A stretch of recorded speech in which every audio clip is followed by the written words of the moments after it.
Hello दोस्तों, कैसे हैं आप लोग। आज की हमारी कहानी है आदत। सुनिए, मैं कल ही बबलू को लेकर अपने घर आ रही हूँ। मंजू ने भर्राए गले से अपने पति से कहा। लेकिन हुआ क्या?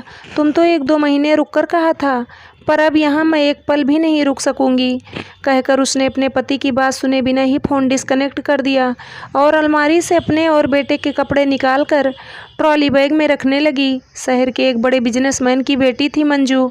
उससे बड़े 2 भाई और एक दीदी थी। घर भर की लाडली और अपने पिता की दुलारी थी वह। उसके पिता ने अपने बच्चों को विद्या रूपी धन देने में जरा सी भी कटौती नहीं की थी। उसके दोनों भाई पिलानी के बोर्डिंग स्कूल में पढ़े और अपनी दीदी के साथ उसने भी शहर के बेस्ट स्कूल कॉलेज से अपनी पढ़ाई पूरी की थी। पढ़ाई पूरी करके दोनों भाई अपने पिता के बिजनेस में हाथ बटाने लगे। बीए करते ही उसकी दीदी की शादी एक डॉक्टर से हो गई और वो अपने ससुराल जाकर अपनी गृहस्थी में व्यस्त हो गई। वह भी अपनी आगे की पढ़ाई पूरी करने लगी। उसके पिता ने कभी भी धन को महत्व नहीं दिया। वह जो भी कमाते अपने परिवार की सुख सुविधाओं और बच्चों की खुशियों पर खर्च कर देते थे। उनके लिए रिश्ते और अपनों का प्यार महत्वपूर्ण था, लेकिन उसकी माँ, उनके लिए तो पैसा ही सब कुछ था। वह अपने रिश्तेदारों पर पैसे लुटाकर उन पर अपना रौब दिखाती रहती, जिसकी वजह से कभी कभी उसके पिता को आर्थिक समस्याओं का सामना भी करना पड़ता था। उसके बीए पूरा होने से पहले ही घर में 2 भाभियां आ गई थी। दोनों ही धनाढ्य परिवार से संबंध रखती थी, परंतु दोनों का ही व्यवहार बहुत अच्छा था। बीए की परीक्षा देते ही उसके पिता ने अपने बचपन के मित्र राधे श्याम जी के बेटे अमित, जो पीडब्ल्यूडी में कार्यरत था, उससे उसका विवाह करा दिया। अमित के पिता एक सरकारी कर्मचारी थे। सादा जीवन, उच्च विचार उनकी विचारधारा थी। अमित भी जितना है उसी में संतुष्ट रहने वाला लड़का था। फिजूल खर्ची और दिखावा करने में वह जरा भी विश्वास नहीं करता था। इसीलिए मंजू की शादी में उसके ससुराल से जो भी कपड़े गहने आए थे, वो उसकी भाभियों को पसंद नहीं आए। उन्होंने अप्रत्यक्ष रूप से मंजू के ससुराल वालों को ताने मारे, जो अमित को बहुत बुरा लगा, परंतु उन्होंने मंजू से कुछ नहीं कहा।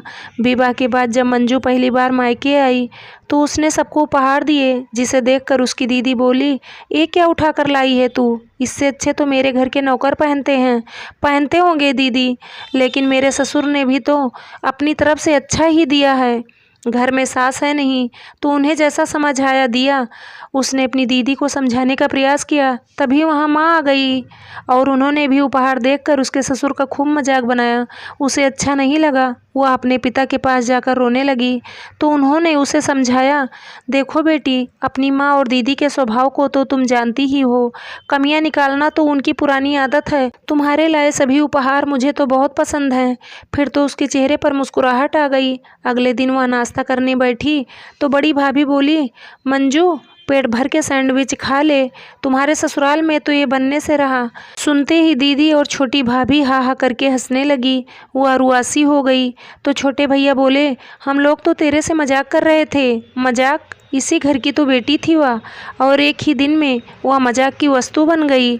ना जाने क्यों उसे अब वह घर पराया सा लगने लगा। ये तो अच्छा हुआ था कि अमित जरूरी काम कहकर तुरंत लौट गए थे, वरना ये सब देखते सुनते तो उन्हें एक बार को तो उसका मन ऐसा किया कि कल ही वापस चली जाए। लेकिन फिर वहाँ पापा जी को क्या कहती? मायके की शिकायत? नहीं, उसे तो अपने पिता और ससुर दोनों के ही सम्मान को बचाना था। आखिर दोनों ही तो उसके अपने थे। 2 दिनों के बाद जब वह अपने ससुराल जाने लगी तो किसी ने भी उसे रोकने की कोशिश नहीं की, ना माँ ने और ना ही भाभी ने। शायद अब वह उनके लिए एक बोझ बन गई थी। हाँ, उसके पापा की आंखें जरूर नम थी। अपनी आंखों से बहते आंसुओं को छिपाती हुई वह गाड़ी में बैठ गई और रास्ते भर यही सोचती रही कि क्या सभी का मायका ऐसा ही होता है। कितने उत्साह से वह यहाँ आई थी, लेकिन क्या रिश्तों से अधिक हैसियत का महत्व है? उसने सोच लिया कि अब वह यहाँ कभी नहीं आएगी।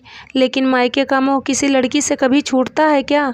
कुछ महीनों के बाद उसे मालूम हुआ कि उसके पिता को लकवा मार गया है। तब वह अपने को रोक ना सकी। सोचा कि अपनों से नाराजगी कैसी। वह पिता से मिलने अमित के साथ अपने मायके आ गई। इशारे से ही अपनी बेटी से बात करके वह बहुत खुश हुई। रात को डिनर के लिए घर के सभी लोग डाइनिंग टेबल पर खाने बैठे थे। डिनर के बाद छोटी भाभी सभी को स्वीट डिश में रसमलाई देने लगी। अमित के हाथ में भी रसमलाई का बाउल दिया गया। उसने रसमलाई का पहला टुकड़ा मुंह में डाला ही था कि बड़ी भाभी ने उसे टोक दिया, जी भर के खा लीजिए अमित जी, आपकी सैलरी में तो यह खाना संभव ही नहीं नहीं होगा।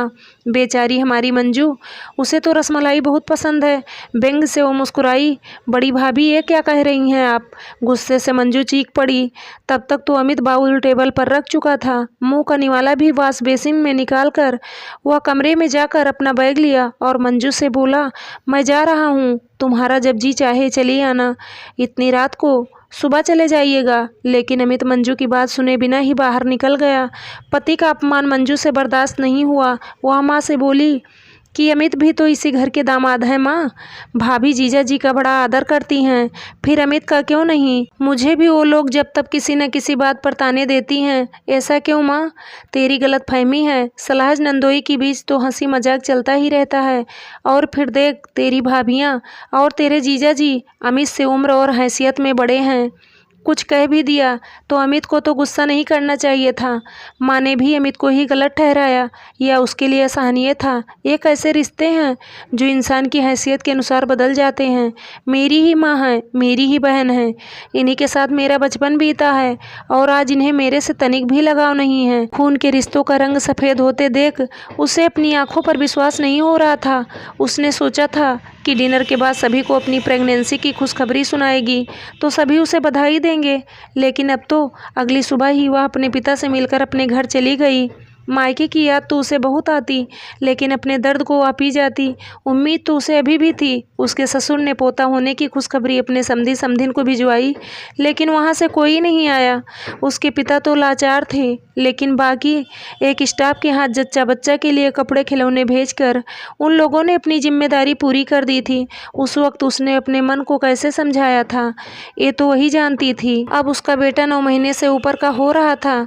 चाहती थी कि उसके पिता अपने नाती से मिले, लेकिन पिछला अनुभव याद कर वह मन महसूस कर रह जाती थी। उसकी इच्छा को अमित और उसके ससुर ने महसूस किया। एक दिन अमित ने कहा, चलो तुम्हारे पापा से मिल आते हैं। लेकिन भाभी, उसने आपत्ति जताई तो अमित मुस्कुराए जैसे कह रहा हो, इट्स ओके। इस बार मायके में उसे देखकर सभी बहुत खुश हुए। बबलू को सबने हाथों हाथ लिया था।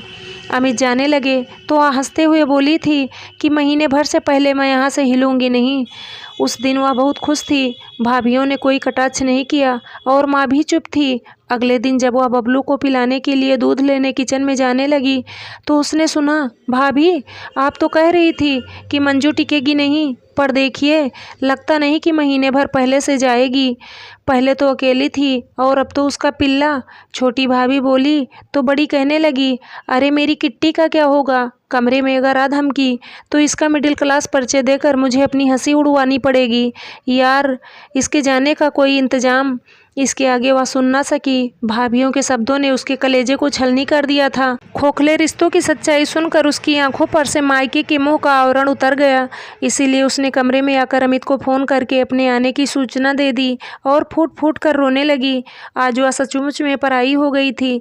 उसके सभी रिश्ते जो कभी अपने थे, अब सिर्फ नाम के रह गए थे, जिन्हें ढोते ढोते अब वह थक चुकी थी। उसने एक हाथ से बेटे को संभाला और दूसरे से ट्रॉली बैग को खींचती हुई बाहर जाने लगी। तभी उसे पिता का ध्यान आया। वह धीरे से उनके कमरे में गई और पिता के चरण स्पर्श करते हुए बोली, पापा मुझे क्षमा कर दीजिए, मैं इन नाम मात्र रिश्तों को अब नहीं। उसकी आंखों से अश्रुधार बहने लगी। अपनी लाडली की आंखों में आंसू देखकर उसके पिता भी रो पड़े। पिता के आंसू पोंछकर वह बाहर निकल गई। इतनी जल्दी बहू को मायके से वापस आते देख मंजू के ससुर सब समझ गए। रात को अमित कुछ पूछते, मंजू ने उसके कंधे पर अपना सिर रख दिया और बोली, अमित, मायके के मृत प्राय रिश्तों को मैं हमेशा के लिए छोड़ आई हूँ। उसकी आंखों से निकले आंसू की 2 बूंद उसके गालों पर आ लुढ़क गए। उम्मीद करती हूँ दोस्तों आप लोगों को मेरी कहानी ज़रूर पसंद आई होगी। अगर आप लोगों को मेरी कहानी पसंद आई है तो प्लीज़ आप हमारे चैनल को सब्सक्राइब करें, लाइक करें, शेयर करें और एक प्यारा सा कमेंट करें। धन्यवाद दोस्तों।